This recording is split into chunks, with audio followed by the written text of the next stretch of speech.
Hi, I'm Dr. Lori Schwartz-Reichel. My career began in music education where I learned the importance of a key change, a shift, in the tonal center of a piece of music, often used to inject energy or produce significance. Eventually, I realized the impact of making key changes in all areas of my life and the desire to help others do the same. Making key changes can be difficult. I certainly don't have all the answers, but I do like to pose questions for reflection and offer actionable key changes for us to attempt in both our working and living situations. Together, we can unlock our greatest potential in collaboration with those we love, serve, and lead. Let's discover how we can grow together by making key changes. Thanksgiving is celebrated on the fourth Thursday of November. For 2024, we will celebrate Thanksgiving on November 28th. Many of us have been anxiously awaiting this holiday to earn a break from work or escape the daily grind of life. We might be looking forward to spending time with loved ones, traveling, or relaxing. Some of us might be responsible for hosting Thanksgiving. Regardless, it is a time for giving thanks. The holiday also symbolizes an end to a month of showing gratitude. Hopefully, we will continue this habit of giving thanks throughout the entire year. Thanksgiving, which originated from its Puritan roots as a celebration of the harvest, has become a day to simply give thanks for the past year. For many of us, it's a tradition of eating while being surrounded by family or friends. As we learned in episode number 42, titled Love, Serve, Lead, Sarah Josepha Hale became known as the mother of Thanksgiving. She earned this title through her persuasive writing beginning in 1846 to establish Thanksgiving as a national holiday. Almost 2 decades later, in 1863, President Abraham Lincoln was persuaded by Hale and proclaimed Thanksgiving a national holiday, allowing it to be recognized the same day each year for all the states. Prior to doing my research for this podcast episode, I knew very little about Sarah Josepha Hale. I didn't even realize that she was the same person who composed the nursery rhyme, Mary Had a Little Lamb. Born in 1788 in Newport, New Hampshire, Hale's parents were strong advocates for everyone, regardless of gender, to receive a quality education. This allowed Hale to be taught much longer than most women of her time. While raising 5 children as a widow, Hale served as a magazine editor and author who used her platform to champion many causes for which she deeply believed. She became known as one of the most influential voices in the 19th century, covering topics from women's education to child rearing and supporting causes to abolish slavery and colonization. Hale never gave up on her vision of Thanksgiving. She never gave up on much of anything, as she worked as an editor until she was 90 years old. She died 2 years later. I became fascinated by Hale in my research. I wondered if she realized the influence and impact she had on her family, her readers, her clients, and the nation. Did she ever give herself credit for the tremendous work she accomplished in her home and in her occupation? Did she ever thank herself? Do we ever give thanks to ourselves for what we have done? Do we realize the influence and impact we can have while alive? Or does a lifetime go by without crediting ourselves and recognizing our own efforts, achievements, and qualities? During November, the Making Key Changes weekly podcast and weekly newsletter, which is emailed each Wednesday, so I suggest subscribing if you have yet to do so, I spoke about gratitude and reasons and ways to show gratitude to those we love, serve, and lead, and to those who love, serve, or lead us. We reviewed the health benefits of showing gratitude and how that can improve our overall well-being and performance and the health of others. However, we have not discussed thanking ourselves. Although this may seem somewhat silly at first, it can be a much-needed self-affirming moment. I don't know about you, but since the end of summer, I feel like I have been on a bullet train that has yet to stop. Fall has gone by in a flash, filled with family, professional, and personal commitments. At times, I feel like I rush through the week to get to the weekend, and then the weekends are as busy, if not busier, than the weekdays. Do you feel the same way? What have you done to counter this feeling? A few years ago, I started a practice that I hope I never stop doing. I schedule a massage on the day before Thanksgiving. This practice started a few years ago. I had a gift certificate for a massage that was several years old and set to expire by the end of that year. I would have kicked myself had I not used it in time. But when I finally reviewed the calendar to schedule the massage, the days between Thanksgiving and the New Year were packed with plans. At first, I didn't think I could find 90 minutes for myself, but I did. Or I should say I forced myself to do so. I found 90 minutes free the day before Thanksgiving and finally booked that massage. It was one of the best things I could do for myself at that time, and it's a practice that I continue to do annually. While relaxed on the massage bed, rather than falling asleep, I fell into a moment of thanksgiving. First, I reflected and gave thanks to everyone in my life who had loved, served, and led me. Then, I slowly and stubbornly did the same for myself.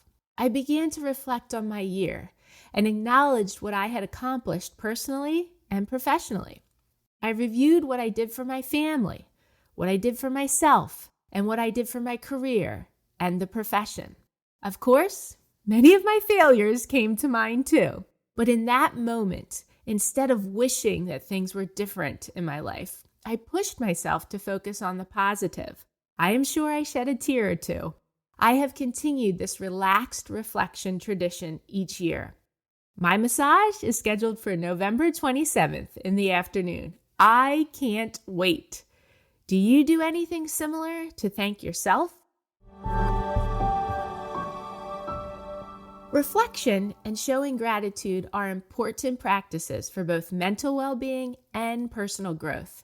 Reflecting and thanking ourselves can be just as important too. Don't think of this practice as being arrogant. Rather, it's about recognizing the key changes we have made and honoring our efforts, growth, and potential through this transformation. This vital practice can allow us to build a healthy relationship with ourselves and discover the courage, care, confidence, and change needed to keep surviving and thriving. Consider these key changes for giving thanks to yourself and understanding the importance and necessity of this reflective practice. Key change number 1, boost confidence. Thanking yourself reinforces the belief in your abilities and potential.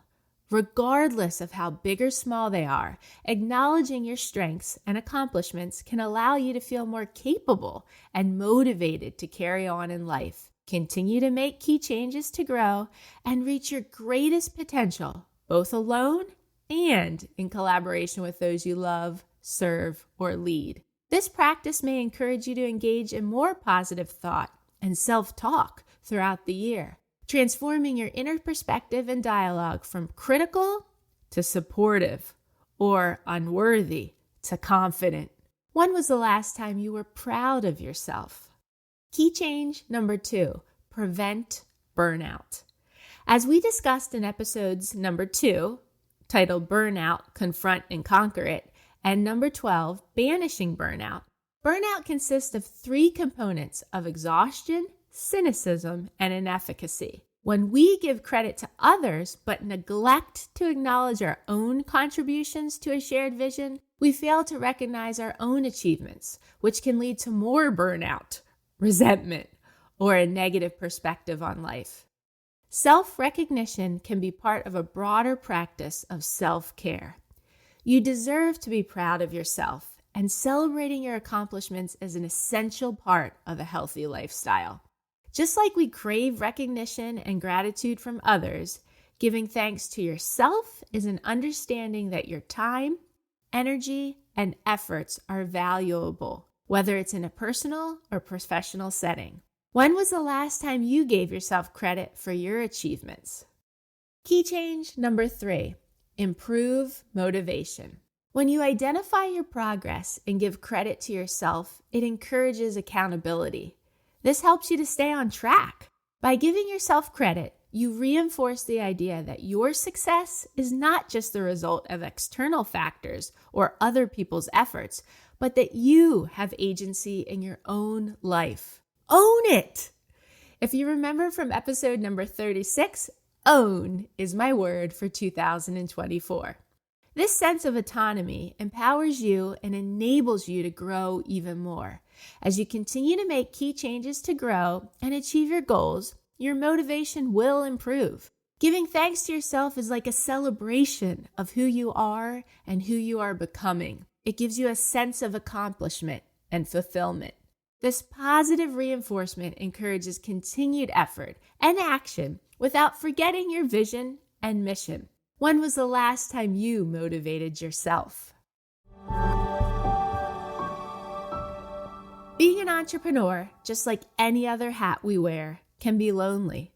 I have found that if I don't give credit to myself, sometimes nobody else will. In order to keep going in life, at a job, or on a project, it's necessary to believe in yourself, acknowledge your path, and be thankful for all you have achieved, even when others don't show appreciation to you. As National Gratitude Month comes to a close, while giving thanks to everyone who surrounds you in your loving, serving, and leading spaces, don't forget to give thanks to yourself.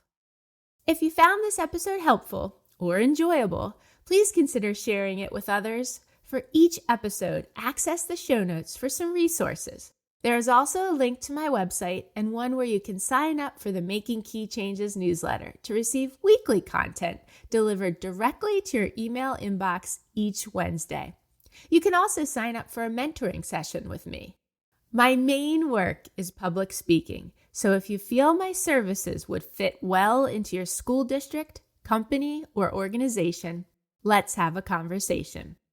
How are we making key changes to give thanks to ourselves and understand the importance and necessity of this reflective practice? Thanks for listening. If you haven't done so yet, please consider rating and reviewing the Making Key Changes podcast on the Apple Podcast app.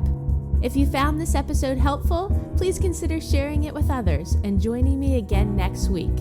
In my coming episodes, I'll discuss topics that are most passionate to me, along with things I've been researching or areas of my life I have changed or want to change.